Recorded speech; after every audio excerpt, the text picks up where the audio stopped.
Bonjour à toutes et à tous, c'est Anis et bienvenue sur cette nouvelle vidéo. Et aujourd'hui, je vais vous montrer comment il faut tenir et tourner le volant en toute sécurité et de manière académique. Mais d'abord, il faut que vous sachiez que c'est le regard le plus important en conduite. C'est votre regard et plus précisément vos yeux qui vont diriger votre voiture. Donc il va falloir avoir un regard qui sera bien placé et regarder là où on souhaite aller pour se diriger donc avec sa voiture et adapter la position des mains sur le volant, etc. Par exemple, si vous voulez aller tout droit, il va falloir regarder au loin tout droit. Si vous voulez tourner à droite, vous allez regarder là où vous souhaitez aller à droite. Si vous voulez tourner à gauche à une intersection par exemple, vous devez regarder là où vous souhaitez aller à gauche. Si votre regard n'est pas bien placé, vous n'aurez pas une trajectoire qui sera correcte. Nous allons voir maintenant comment il faut tenir le volant. Donc il existe deux manières pour tenir le volant. On le tient soit ici à 10h10, soit à 9h15. Et donc pourquoi on le tient de cette manière ?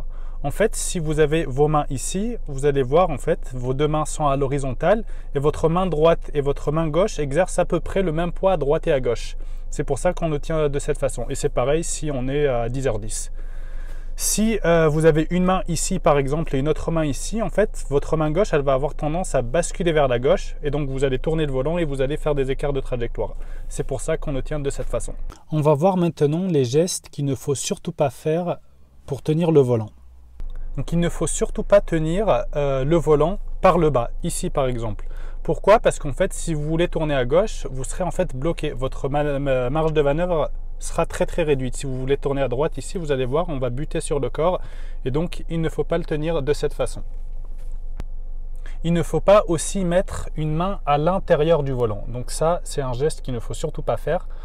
Avant, sur les voitures qui n'avaient pas de direction assistée, on avait tendance à faire ça parce qu'en fait, les voitures donc n'avaient pas de direction assistée et c'était surtout pour avoir plus de force pour tourner soit à droite, soit à gauche en fait. Maintenant, toutes nos voitures sont équipées de direction assistée. Il n'y a pas besoin en fait de faire cela. La deuxième raison, c'est pour une question de sécurité.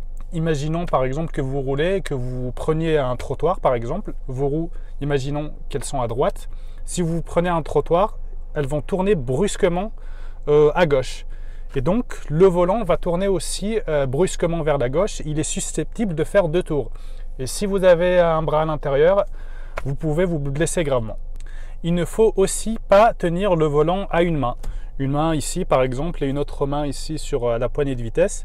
Pourquoi ? Parce que comme je vous disais tout à l'heure, c'est une question d'équilibre en fait. Votre main gauche, elle va avoir tendance à basculer comme ça vers la gauche. Et une deuxième raison aussi qu'on ignore, en fait, l'airbag de la voiture est ici. En fait, si jamais vous avez une main ici et que l'airbag est amené pour une raison ou à une autre à sortir, s'il sort brusquement, votre bras va faire ça aussi et vous allez vous blesser au niveau du visage. Alors que si vous avez vos mains comme ça, les mains automatiquement, elles vont partir de droite à gauche si l'airbag se déclenche et donc vous serez protégé et vous ne serez pas blessé. Nous allons voir maintenant comment il faut tourner le volant. Donc, il existe trois manières pour tourner le volant. La première manière, c'est la position fixe. Donc, c'est une position qu'on va utiliser en général hors agglomération pour des virages légers, des virages sur autoroute ou pour changer de voie par exemple. Donc, on va garder les mains sur le volant et on va tourner légèrement à droite ou à gauche en fonction de l'intensité du virage. La deuxième manière, c'est le tirer-glisser. Donc on va l'utiliser pour tourner un peu plus. Parce qu'en fait, si on utilise la première manière, en fait, on sera bloqué dans notre marge de manœuvre. Notre bras donc, va buter contre le corps et on ne pourra pas avoir une bonne trajectoire. Donc comment ça fonctionne ? Si vous voulez tourner à droite, par exemple, vous allez mettre votre main droite en haut du volant et vous allez faire glisser vers la droite. Votre main gauche, elle glissera juste sur le volant. Si vous voulez tourner à gauche, donc cette fois-ci, il va falloir mettre la main gauche en haut du volant et vous baissez le volant vers la gauche et votre main droite va glisser sur le volant. La troisième manière, c'est le chevauchement. On va l'utiliser dans des virages plus importants. En général, c'est des virages à 90 degrés ou des intersections en ville, par exemple. En fait, c'est tout simple, c'est comme un tirer-glisser. Si vous voulez tourner à droite, par exemple, vous allez mettre votre main droite donc, en haut du volant et au lieu de tirer, vous allez en fait emmener l'autre main Et donc vous allez croiser vos mains et vous allez chevaucher.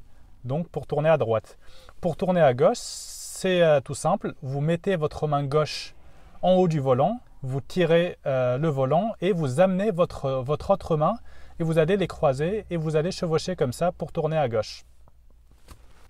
Voilà, la vidéo est maintenant terminée. N'hésitez pas à la liker et à la partager si elle vous a aidé. Et je vous dis bon apprentissage et à bientôt dans une prochaine vidéo.